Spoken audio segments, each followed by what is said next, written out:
Assalamualaikum warahmatullahi wabarakatuh.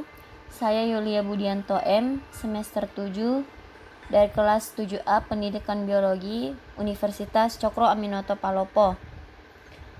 Untuk kali ini saya akan membahas tanaman endemik yang berasal dari Asia Tenggara, yaitu Shorea multiflora atau meranti kuning.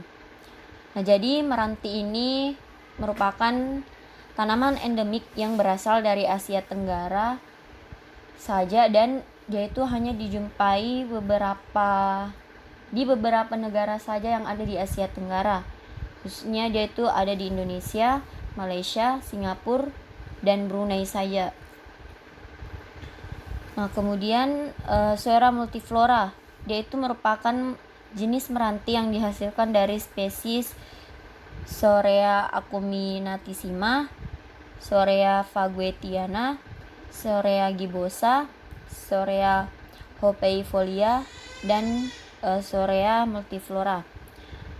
Jadi sebarannya itu yang ada di Indonesia, dia hanya berada di daerah Aceh, Sumatera Barat, Sumatera Utara, Sumatera Selatan, Riau, dan di seluruh Kalimantan. Nah, kalau untuk meranti kuning ini, dia itu hanya ada di Kalimantan. Kemudian karakteristiknya, jadi Shorea multiflora itu tekstur kayunya kasar, kemudian pori-porinya besar dan mudah terlihat. Makanya dia kasar karena pori-porinya itu besar sehingga terlihat di bagian luar kayunya. Kemudian tinggi pohonnya itu 20-60 meter. Karena memang pohon meranti ini merupakan pohon yang terkenal dengan ketinggiannya. Jadi dia tuh bisa mencapai 60 meter, bahkan mungkin bisa lebih. Dengan diameter batangnya sekitar 150 cm.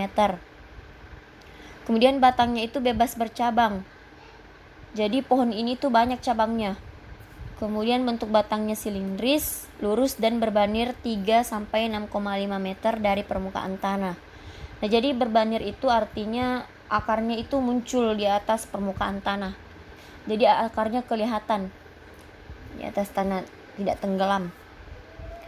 Kemudian pohonnya berbuah pada umur 6-9 tahun. Nah, dan pada saat dia berusia 6-9 tahun, belum tentu dia juga berbuah setiap tahunnya. Karena pohon meranti kuning ini itu sangat dipengaruhi oleh musim. Jadi dia itu musim berbuahnya hanya pada bulan Oktober sampai April saja. Kemudian ciri khasnya. Jadi ciri khasnya yaitu warnanya yang kuning kecoklatan, warna kayunya. Nah, tapi jika sudah tua usia pohonnya atau kayunya, maka warna yang dihasilkan juga akan cenderung gelap. Nah, seperti gambar yang ada di sini, dia itu jenis kayunya sudah agak lumayan tua, jadi warnanya tuh cenderung coklat kekuningan, bukan kuning kecoklatan, karena memang usia kayunya sudah lumayan tua. Kemudian ada juga gambar buahnya. Jadi seperti ini buahnya kira-kira kalau dia berbuah. Jadi bentuknya seperti baling-baling. Kemudian syarat tumbuhnya. Nah, jadi syarat tumbuh meranti kuning ini yaitu tumbuh pada tanah latosol. Nah, jadi tanah latosol itu tanah yang kaya akan mineral. Makanya dia sangat cocok tumbuh di tanah sejenis latosol ini. Kemudian dia juga cocok tumbuh pada tanah potzolik merah kuning atau disingkat dengan PMK. Jadi tanah PMK ini merupakan tanah yang terbentuk karena curah hujan yang tinggi. Kemudian warna tanahnya itu juga cenderung ke merah kekuningan, makanya dia disebut potzolik merah kuning.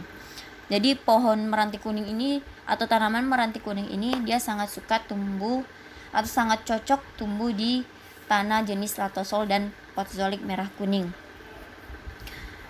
Nah, selanjutnya kegunaannya. Jadi kegunaannya itu yang pertama dia sebagai bahan furniture. Jadi kayu dari pohon meranti ini sangat mudah diolah oleh pengrajin, makanya dia bagus dijadikan untuk bahan furniture.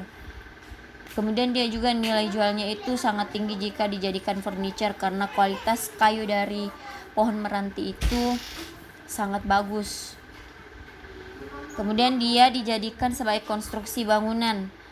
Nah, karena kekuatan dan keawetan kayunya, kayu meranti ini, dia itu anti rayap. Jadi dia tuh kayunya tidak diragukan lagi karena sudah terjamin dia itu anti rayap. Makanya dia awet. Nah, karena keawetannya dia dijadikan sebagai konstruksi bangunan seperti untuk tangga, pintu, kusen, jendela dan sebagainya. Pokoknya dia berguna untuk jadi bahan konstruksi bangunan.